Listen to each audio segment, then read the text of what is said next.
Hello, I'm Dr. Daniel Jackson, and behind me is a Stargate. Found in Giza, Egypt in 1928, we now know it was originally built millennia ago by an alien race who we call the Ancients. Over the next few hours, we'll be touching on some of the things you need to know about the Stargate and how it works. There are 39 symbols representing star constellations, as seen from Earth, capable of transporting people, objects, hundreds of thousands of light years via an interstellar wormhole. Within the Milky Way galaxy, a 7-symbol address is used. The first 6 symbols lock down a point in space, while the 7th represents the point of origin. When a connection is made between two stargates, an unstable energy vortex emerges from the gate and settles into the event horizon, or puddle, as we like to call it. Later, it was discovered that using an 8th symbol would actually dial another galaxy. It is believed an unprecedented amount of power is required to reach the near mythical 9 chevron destination.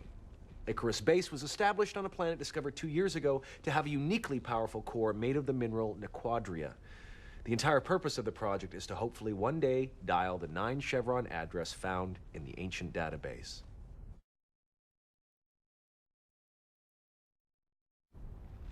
Hi, I'm Dr. Daniel Jackson. When we first stepped through the Stargate over a decade ago, we found that the galaxy was dominated by a race of beings known as the Goa'uld, a parasitical, snake-like creature which burrows into the body of a human host and takes complete control. It was the Goa'uld Ra who Jack O'Neill and I defeated on the very first mission through the Stargate. Ra, along with many others of his kind, had posed as an ancient Egyptian god in order to enslave a transplanted human population. In fact, the identity, iconography, and wardrobe of pretty much every ancient god in human history has been purloined by the Goa'uld to dominate and enslave humans on other planets for thousands of years. That is until Stargate Command, along with the allies of Earth, managed to defeat the Goa'uld in the early 21st century.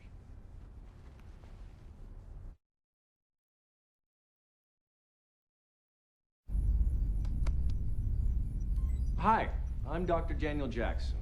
Now, you've heard the term hyperspace for years in sci-fi movies and television shows, but what does it really mean?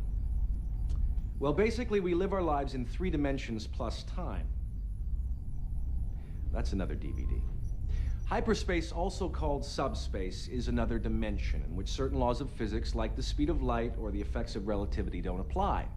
Now, by entering hyperspace, a ship can travel vast distances at speeds many times the speed of light and return to normal space once it reaches its destination. The actual math of how it all works is still highly classified, and I'm not completely sure I understand it myself, but it's how most advanced races get around the galaxy when they're not using a Stargate.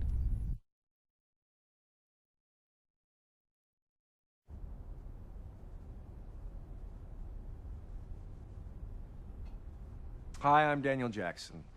The Ancients were once a race of humans known as Alterans.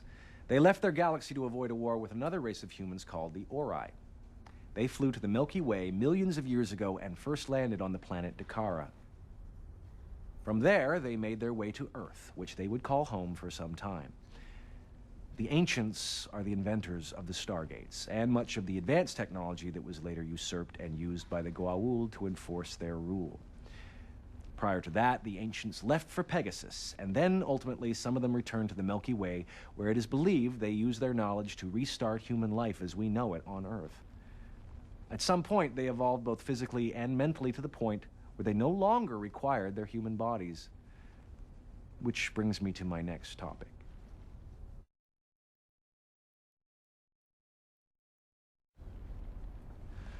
My name is Dr. Daniel Jackson.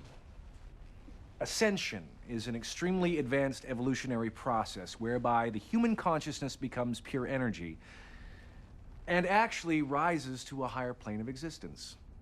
While it takes several thousand years of evolution for humans to reach the point where they can attain this state of being naturally, a less evolved person can actually be ascended by other ascended beings. In fact, it happened to me once. I have little memory of it now, but I can tell you ascension comes with a much greater understanding of the universe and the forces of nature within it. The power that comes with that knowledge is potentially dangerous if misused, as we have seen with the Ori. It is for this reason that ascended ancients now have a strict rule about non-interference in our human existence. I could go on about that, but we would probably have to get another tape.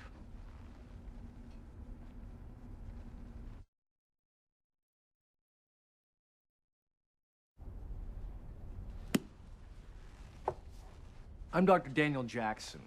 The Lucian Alliance is an organization of humans from a number of sovereign planets who have taken control of the resources and technology left behind after the Goa'uld were defeated. Not unlike the Mafia or street gangs from our own fair planet, the Alliance is made up of power-hungry criminals who use violence as a means of enforcing their dominion. Leadership is tenuous and constantly changing, but the association itself is formidable and must be taken seriously. They control a sizable army and numerous Hatak vessels, or former Goa'uld motherships, as well as a fleet of smaller gliders and bombers.